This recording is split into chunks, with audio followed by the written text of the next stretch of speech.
चिकित्सा एवं स्वास्थ्य विभाग में बीते साल की तरह ही इस बार भी कर्मचारियों के तबादले को लेकर अफरा तफरी का माहौल है। बेसिक शिक्षा और माध्यमिक शिक्षा सहित कई विभागों ने स्थानांतरण के लिए अलग अलग से विभागीय नीति जारी कर दी है, लेकिन अभी तक स्वास्थ्य विभाग ने जारी नहीं किए। नेशनल हेल्थ मिशन के तहत कार्यरत संविदा कर्मचारी स्थानांतरण की मांग को लेकर आक्रोशित है। लगातार संयुक्त राष्ट्रीय स्वास्थ्य मिशन कर्मचारी संघ उत्तर प्रदेश प्रयास कर रहा है कि एनएचएम कर्मचारियों की समस्याओं का हल हो जाए। स्थानांतरण के साथ साथ कर्मचारियों की अन्य समस्याएं भी हैं, जैसे वेतन विसंगति की समस्या, कोविड कर्मचारियों के समायोजन की समस्या, नियमित नियुक्तियों में वरीयता की भी समस्या है। और सरकार लगातार इन बातों को सुन रही है, समझ रही है, लेकिन इन समस्याओं का हल नहीं निकाल पा रही है। इसी कड़ी में इन सारी समस्याओं को लेकर संघ मुलाकातें कर रहा है, बैठक कर रहा है, लेकिन कोई उचित हल नहीं निकल पा रहा है। इसी कड़ी में 17 जुलाई यानी कि आज संयुक्त राष्ट्रीय स्वास्थ्य मिशन कर्मचारी संघ के प्रतिनिधिमंडल ने उप मुख्यमंत्री ब्रजेश पाठक के साथ बैठक की और श्रम मंत्री अनिल राजभर से मुलाकात कर एनएचएम कर्मियों की सामाजिक सुरक्षा के विषय पर चर्चा किया। संघ के पदाधिकारियों द्वारा बताया गया है कि यह बैठक सकारात्मक रही और संघ की मांगों पर उप मुख्यमंत्री ने आवश्यक कदम उठाने का आश्वासन दिया है। इस विषय पर अटल टीवी की टीम ने संयुक्त राष्ट्रीय स्वास्थ्य मिशन कर्मचारी संघ उत्तर प्रदेश के प्रदेश महामंत्री योगेश उपाध्याय से टेलीफोनिक वार्ता की। उन्होंने क्या कुछ कहा, आप भी सुनिए।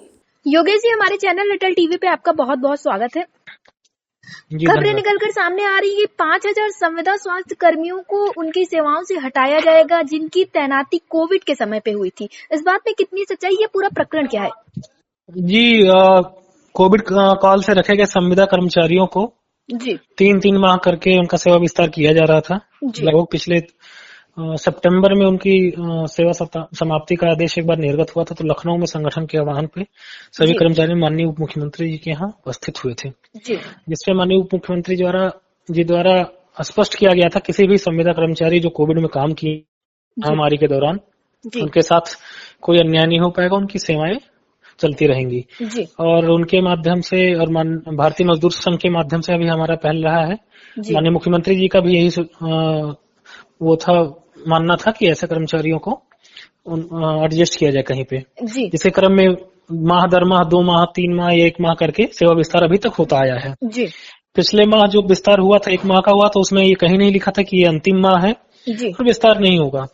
ऐसे में वर्तमान में कर्मचारियों की सेवाएं ली जा रही हैं, कहीं से कोई ये निर्देश नहीं दिया गया है कि इनको निकाला जाए। कुछ जिलों में ऐसे हो रहे हैं, पत्र जारी किए गए हैं कि ऊपर से निर्देश अभी नहीं आया स्पष्ट, इसलिए हटाया जाए, लेकिन संगठन प्रयासरत है जल्द ही इनके लिए अस्थायी व्यवस्था कहीं किसी कार्यक्रम में नियमित रूप से, जैसे एनएचएम संचालित होता है, 1 वर्ष का पूरा बजट जाता है, ऐसी कुछ योजना बना के इस माह में प्रयासरत है फाइनल कराने के लिए। जी, लेकिन इसके पहले भी बातें निकलकर सामने आई कि 2000 कर्मियों की संविदा पे जो ड्यूटी कर रहे थे उनको समाप्त किया गया था, तो क्या सच में 2000 कर्मियों को हटाया गया था?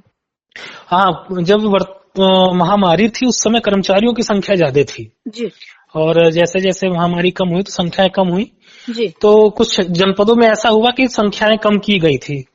तो एक साथ किसी जनपद में इतनी बड़ी संख्या नहीं हटाएगी, लेकिन हाँ कुछ जगह संख्याएं कम हुई थी। और कुछ ऐसे भी कर्मचारी थे जो उनको अंक मिलता है संविदा पे, जो कोविड महामारी में काम किए हैं उनको नियमित नियुक्तियों में संविदा नियुक्तियों में अंक मिलता है तो उसके माध्यम से उन्होंने एग्जाम दिया, तो कुछ लोग एडजस्ट भी हो गए हैं संविदा के पदों पे। ऐसे लोग भी हैं जो नौकरी छोड़े भी हैं। जी, तो यानी कि जो ये खबर निकलकर सामने आई थी कि 1 जुलाई से करीब 5000 स्वास्थ्य कर्मी जो है वो बेरोजगार हैं, कहीं ना कहीं ये पूरी तरह से सही नहीं है? नहीं, पूरी तरीके से सही नहीं कहा जा सकता। अभी सरकार की तरफ से कोई स्पष्ट निर्देश नहीं आया है लेकिन सेवाएं इनकी ली जा रही हैं। जी, तो अगर ऐसा कुछ होता है कि अगर 5000 कर्मियों को हटाया जाता है, क्योंकि ये कर्मी उस वक्त पे सरकार के साथ थे, देश के साथ थे, जब कोई अपनी जान को जोखिम में नहीं डालना चाहता था, तो आप लोगों का आगे का क्या उपाय होगा? किस तरह से क्या इनको दोबारा से नौकरी पे रखा जाएगा या फिर इनको कोई दूसरा काम दिया जाएगा? जी, जैसा कि हम लोग की वार्ता हुई है सरकार में, शासन में, उससे ये स्पष्ट है कि इनको हटाया नहीं जाएगा, इनकी सेवाएं ली जाएंगी। किन्हीं कारणों से जो सेवा विस्तार का पत्र नहीं आया हुआ है वो एक बात करने का देखने के विषय है, उस पर चर्चा करेंगे हम लोग और जल्द ही इस पे बैठक करके और विभागीय अधिकारी और माननीय मंत्री जी से मिलकर इस पे बात होगी। जो भी निर्णय आवश्यकता पड़ेगी तो संगठन आगे कोई भी निर्णय लेगा इनके सहयोग में। जी, योगेश जी, अटल टीवी से जुड़ने के लिए धन्यवाद। धन्यवाद।